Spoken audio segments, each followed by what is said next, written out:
Hello, students. In the previous lecture, we studied about the constants, data types and variables.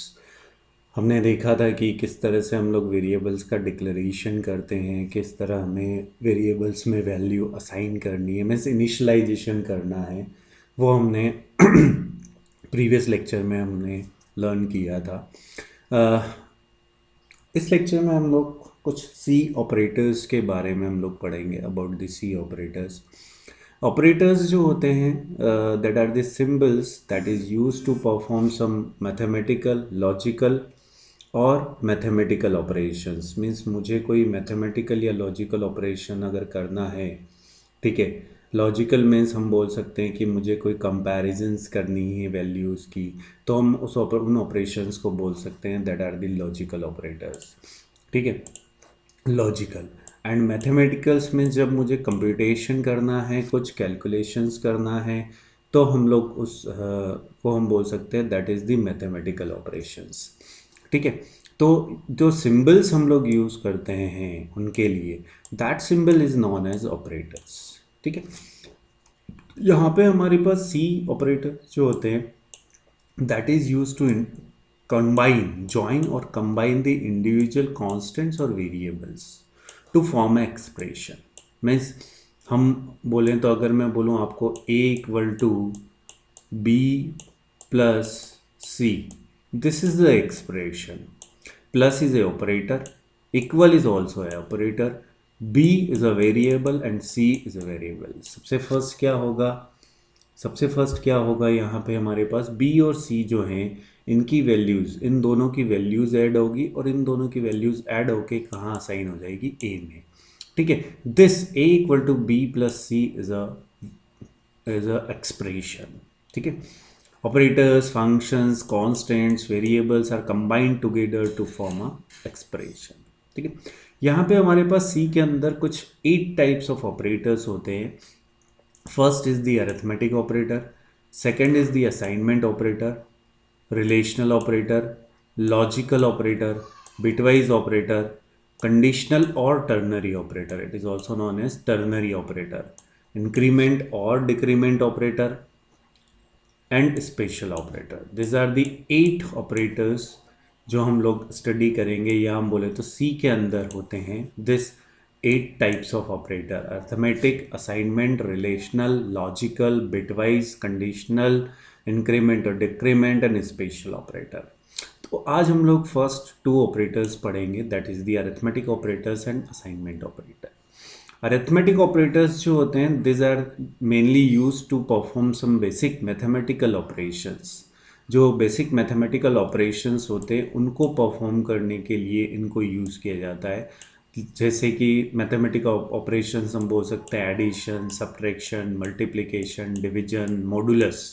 Modulus is use, modulo division is, it is also known as modulo division, और it is use to find out the remainder of remainder, ठीक है, of two values. these are the list of or table that shown the all the operators. Plus symbol is used for addition, it is used to perform the addition. It is a binary and unary operator both, means ये आपका एक single operand पे भी work कर सकता है and to operands या two variable और सिंगल वेरिएबल पे वर्क कर सकता है। Hyphen is used for subtraction, this is also a binary and unary operator, a minus b.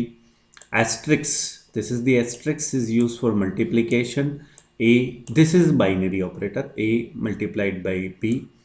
Division, slash is used for division, a divided by b. And percentage sign is used for modulo division, percentage sign is used for modulo division or we can say remainder, a modulus b। Means अगर मैं बोलूँ यहाँ पे कि मुझे 3+2 करना है तो 3+2 आएगा मेरे पास, दैट इज 5, ठीक है। अगर मैं बोलूँ 3 मॉडुलस 2 मुझे करना है, ठीक है, तो 3 मॉडुलस 2 इक्वल टू 1 आएगा, ठीक है। और suppose I want to calculate 3 modulus 3 divide by 2, 3 divide by 2 it means that is 1.5, अगर मैं exactly बोलूँ तो that is 1.5। ठीक है, तो these are some 5 basic arithmetic operators जिनको हम लोग यूज़ करते हैं to perform some basic operations। तो हम लोग एक बार एक एग्जाम्पल प्रोग्रामिंग एग्जाम्पल देख लेते हैं। सपोज हमारे पास ये है, मैंने यहाँ पे 2 वेरिएबल्स बना लिए a कॉमा b। ठीक है, इनिशियल वैल्यू मैं रख रहा हूँ यहाँ पे, a की इनिशियल वैल्यू है मेरे पास सपोज 5 और b की जो इनिशियल वैल्यू है दैट इज 6। ठीक है, अब मुझे इन दोनों का सम ये हम बोले तो अरिथमेटिक ऑपरेशंस परफॉर्म करने हैं। तो मेरे पास स्क्रीन पे आना आना चाहिए that is the sum equal to 11, 5 + 6 आएगा 11। तो स्क्रीन पे कोई भी मैसेज या वेरिएबल की वैल्यू प्रिंट करने के लिए हमने क्या यूज़ किया था, प्रिंटफ फंक्शन हम लोग यूज़ करते हैं। हमें प्रिंटफ फंक्शन जो है इसको हम लोग यूज़ करते हैं जब हमें किसी पर्टिकुलर वेरिएबल की वैल्यू प्रिंट करनी होती है या किसी पर्टिकुलर मैसेज को प्रिंट करना होता है। तो हम यहाँ पे क्या यूज़ करते हैं, सम इक्वल। हमारा कंपाइलर क्या करेगा, जो डबल कोट में जो दिखा है उसको एज इट इज़ प्रिंट कर देता है, सम इक्वल। अब मुझे सम इक्वल और कोई वैल्यू प्रिंट करनी है, 5 + 6 मीन्स ए और बी का सम प्रिंट करना है और ए और बी दोनों इंटीजर हैं। तो मेरे पास जो सम आएगा वो भी क्या आएगा, इंटीजर ही आएगा। मेरे पास जो सम आएगा वो क्या आएगा, वो भी इंटीजर ही आएगा। तो इट मीन्स मुझे क्या करना पड़ेगा, मुझे यहाँ पे किस टाइप की वैल्यू प्रिंट करनी है। जब मैंने आपको बताया था, जब हम लोग डेटा टाइप्स पढ़ रहे थे तो उसके अंदर आपके पास मैंने फॉर्मेट स्पेसिफायर्स बताए थे, दैट इज़ यूज। मैंने उस टाइम बताया था कि ये यूज़ कब होता है, जब हम यूज़र से वैल्यू लेते हैं और यूज़र जब प्रिंट करते हैं या लेते हैं, इनपुट लेते हैं, तो उस केस में हम लोग हमें स्पेसिफाई करना होता है आपका फॉर्मेट। तो यहाँ पे मुझे ए और बी का सम प्रिंट करना है और ए और B integer, it means sum भी इंटीजर आएगा। तो इट मीन्स हम यूज़ करेंगे %d। %d is use to find out to print the that is use, that is the format specifier for integer type, integer value. अब मुझे क्या perform करना है, a + b। मुझे क्या परफॉर्म करना था, a + b। ठीक है, सेम इसी तरह अगर मैं बोलूँ printf sub equal to %d that is a - b। ठीक, printf mul for multiplication equal to %d, sorry, a multiplied by b। ठीक है, printf division equal to %d a divide by b and printf remainder equal to %d that is a modulus b। ठीक है, हम इस तरह से करेंगे as it is, जो आपको प्रिंट करना है। ठीक है, जो भी आपको प्रिंट करना है वो डबल कोट में होगा। ठीक है, अब वैल्यू जो लेनी है उसके लिए आपको टाइप देना पड़ेगा। तो जब हम लोग इसको एग्जीक्यूट करें तो अगर कोई एरर आती है या नहीं आती है, दैट डिपेंड्स ऑन दी और प्रोग्राम कि हमने बनाते हुए कोई मिस्टेक तो नहीं करी है। तो 0 एरर 0 वार्निंग, तो इट मीन्स कोई एरर नहीं है। अब हम प्रिंट करें तो क्या आ रहा है, सम इक्वल टू 11, सब इक्वल टू 1, ये पूरा एक साथ कंबाइन आ रहा है। तो मैंने आपको बताया था कि प्रिंटफ जो होता है वो विदाउट न्यू लाइन नहीं देता है नेक्स्ट में। तो सम प्रिंट करने के बाद मुझे न्यू लाइन चाहिए तो उसके लिए हम यूज़ करते हैं /n। इसी तरह इसको प्रिंट करने के बाद चाहिए, इसको प्रिंट करने के बाद चाहिए, इसको भी प्रिंट करने के बाद चाहिए, और चलो इसके भी प्रिंट करने के बाद हम ले लेते हैं। और फिर मैं अगर जब भी आप प्रोग्राम में चेंज करो आप उसको कंपाइल करना ही करना है। This is the sum equal to 11, subtraction equal to -1, multiplication is 30, division 5 divide by 6 करोगे तो 0 पॉइंट समथिंग आएगा और इंटीजर है तो ओनली 0 ही आएगा। एंड 5 मॉडुलस 6 करोगे, रिमाइंडर इज 6। क्लियर? ठीक है, अब अगर सपोज मैंने, चलो यहाँ पे तो मैंने यूज़र से वैल्यू ले ली, ठीक है। मैं चाहता हूँ नहीं, मैं यूज़र से वैल्यू नहीं लूँ, ठीक है। और मैं सॉरी, मैंने यहाँ पे इनिशलाइजेशन किया था और अब मैं चाहता हूँ कि नहीं, मैं तो यूज़र से वैल्यू लूँ।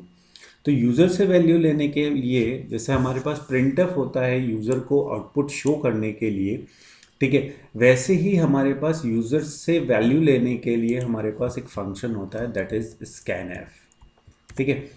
scanf function printf is used to show the output and scanf is used to print is used to take the input from the user, to take the input from the user, ठीक है। इसके अंदर भी आपके पास दो parameters हमें देने होते हैं और दोनों कंपलसरी होते हैं। फर्स्ट डबल कोट के अंदर आता है एंड सेकंड आपका कॉमा के बाद डायरेक्टली लिस्ट आती है। फर्स्ट जो कंट्रोल स्ट्रिंग होती है and second is the variable list, जिन जिन वेरिएबल की वैल्यू, जिन जिन वेरिएबल में आपको वैल्यू असाइन करनी है। तो यहाँ पे ऑब्वियसली हमें जो जिन वेरिएबल की वैल्यू लेनी है वो किस टाइप के हैं वो पता होना चाहिए। यहाँ पे जैसे मुझे ए की वैल्यू लेनी है तो ए मेरा इंटीजर टाइप का है और इंटीजर का टाइप का जो फॉर्मेट स्पेसिफायर होता है that is percentage D. Percentage D is use for the is the format specifier for integer values, ठीक है। और एक और ध्यान रखना है कि जो डबल कोट है इसके अंदर सिर्फ और सिर्फ फॉर्मेट स्पेसिफायर ही आएंगे, इसके अलावा और आपको कुछ भी यूज़ नहीं करना है स्कैनएफ के अंदर। यहाँ पे तो आप सम इक्वल सब इक्वल कुछ भी यूज़ कर सकते हो, स्लैश एन भी यूज़ कर सकते हो, बट यहाँ आपको नहीं करना है, ठीक है। यहाँ पे आपको सिर्फ और सिर्फ फॉर्मेट स्पेसिफायर देने हैं। उसके बाद हमें देना होता है M% के साथ ए। M% के साथ ए मीन्स होता है कि किसी भी वेरिएबल के नेम के आगे अगर आप M% लगा देते हो, इसका मीन्स होता है उस ए को जो मेमोरी अलोकेट हुई है उसका एड्रेस, यहाँ पे एड्रेस चाहिए होता है। क्यों चाहिए होता है? क्योंकि स्कैनएफ कहाँ से रीड करेगा? स्क्रीन से रीड करेगा। कहाँ से रीड करेगा? स्क्रीन से रीड करेगा। जैसे उसने स्क्रीन से एक वैल्यू रीड करी, अब वो वैल्यू उसको कहाँ स्टोर करनी पड़ेगी? ए के अंदर, और ए के अंदर मीन्स ए के मेमोरी एड्रेस पे, ए के मेमोरी एड्रेस पे। तो यहाँ पे मुझे एड्रेस चाहिए होगा, क्लियर? इसलिए हम लगाते हैं M%, scanf percentage D M%B, clear? अब मैं अगर इसको एग्जीक्यूट करूँ, ठीक है, तो देख लेते हैं कोई एरर आ रही है क्या। नहीं, कोई एरर नहीं है, कोई वार्निंग नहीं है। अब अगर मैं इसको एग्जीक्यूट करता हूँ तो कोई मैसेज नहीं है कुछ, तो कैसे पता चलेगा? हम यहाँ पे दे देते हैं, चलो 6 और 4, 6 चला गया ए में, 4 चला गया बी में, एंड सम इक्वल टू 10, सब equal to 2, mul equal to 24, division equal to 1 and remainder equal to 2, clear? अब यहाँ पे देखो मेरे पास कोई मैसेज नहीं आया था ऊपर, तो हम क्या करते हैं, मैं तो मुझे तो पता था कि ये 2 नंबर देने हैं, बट अगर सामने वाले को नहीं पता हो तो क्या होगा, कितने नंबर देने, क्या देने। तो उसके लिए हम क्या करते हैं, जब भी हम इनपुट लेते हैं तो उससे पहले हम एक मैसेज शो कर देते हैं कि एंटर जितनी भी वैल्यू लेनी है आपको, यहाँ 2 लेनी है तो एंटर 2 वैल्यूज़, ताकि सामने वाले को पता चल जाए कि आप 2 वैल्यूज़ लेना चाह रहे हो। यहाँ पे एंटर 2 वैल्यूज़, इट मीन्स मुझे 2 वैल्यूज़ देनी है, 6 एंड मैंने दे दिया 2, तो दिस इज दी सम सब एंड, क्लियर? आप चाहो इनको एक साथ कंबाइन भी कर सकते हो। कैसे? 2 वैल्यूज़ लेनी है, दोनों इंटीजर टाइप की है, तो परसेंटेज डी फर्स्ट जाएगी ए के एड्रेस पे और सेकंड जाएगी बी के एड्रेस पे, क्लियर? तो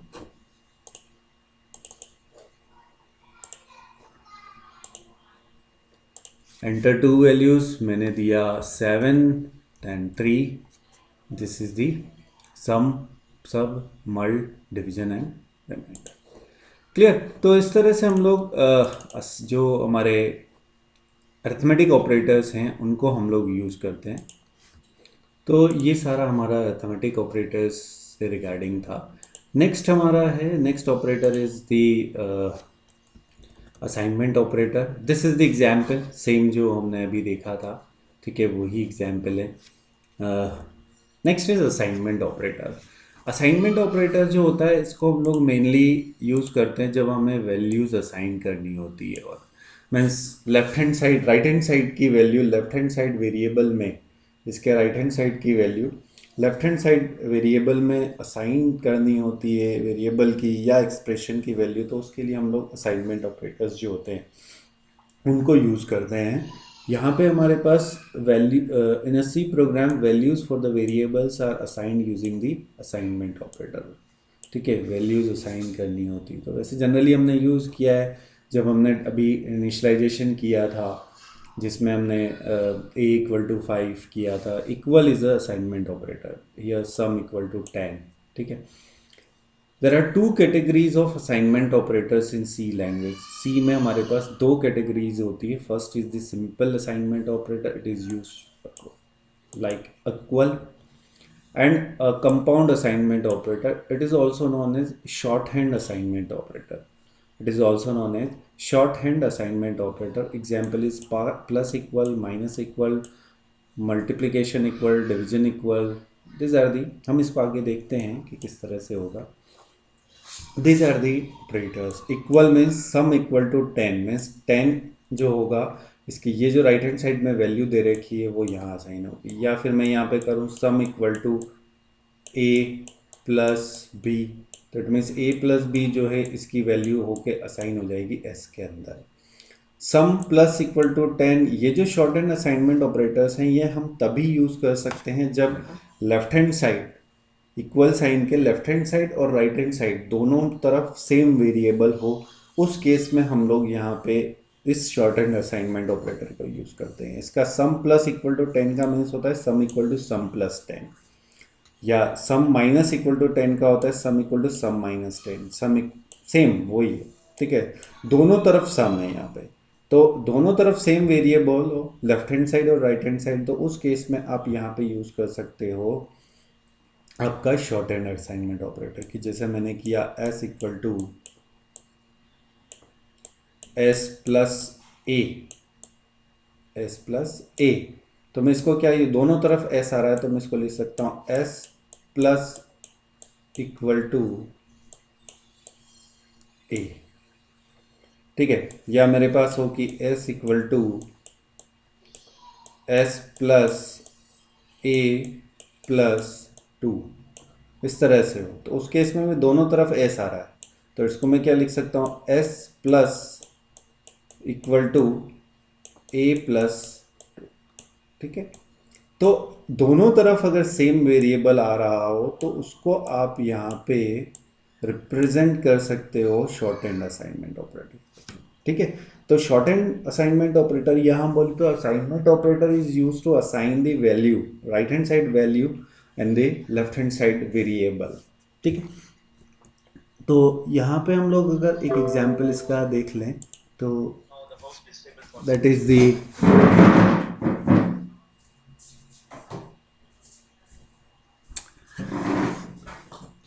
इसका हम लोग एक एग्जांपल अगर देख लेते हैं तो सपोज यहाँ पे मैं कर देता हूँ, एक और ले लेता हूँ, चलो एस।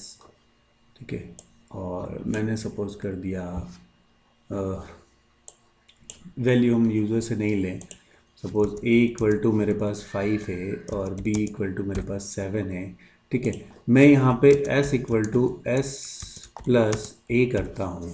ठीक है, और फिर मैं प्रिंट कर देता हूँ एस की value, print F percentage D S.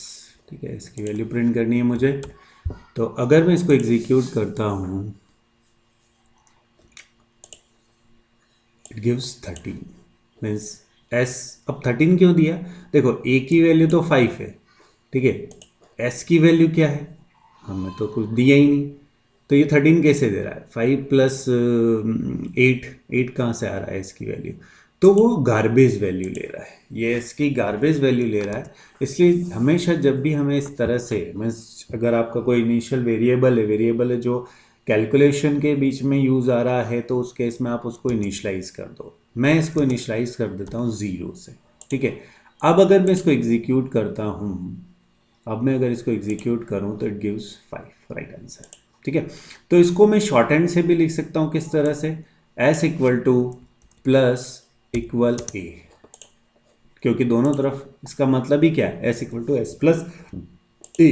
तो इसको मैं एग्जीक्यूट करूँ तो 5 मेरे पास आ रहा है, ठीक है। अगर आप चाहो तो एक S equal to A plus B करना चाहो तो इसका मीन्स क्या होगा, S equal to S plus A plus B means आएगा 5 प्लस 7 इज 12। सी ए एस की वैल्यू तो 0 है, अगर एस की वैल्यू मैं 3 कर देता हूँ सपोज यहाँ पे, ठीक है, तो आना चाहिए मेरे पास 3 प्लस 7 प्लस 5 दैट इज 15, ठीक है। तो इस तरह से हम लोग शॉर्ट हैंड असाइनमेंट ऑपरेटर भी यूज़ कर सकते हैं और arithmetic operators. Short hand assignment operator के लिए आपको जनरली ध्यान रखना है, क्या ध्यान रखना है कि आपको जो वेरिएबल है वो दोनों तरफ आना चाहिए, मीन्स लेफ्ट हैंड साइड में भी आ रहा हो और राइट हैंड साइड में भी आ रहा हो, तभी आप उस केस में short hand assignment operator use कर सकते हो, ठीक है। ओके, ऑल द बेस्ट, ठीक है।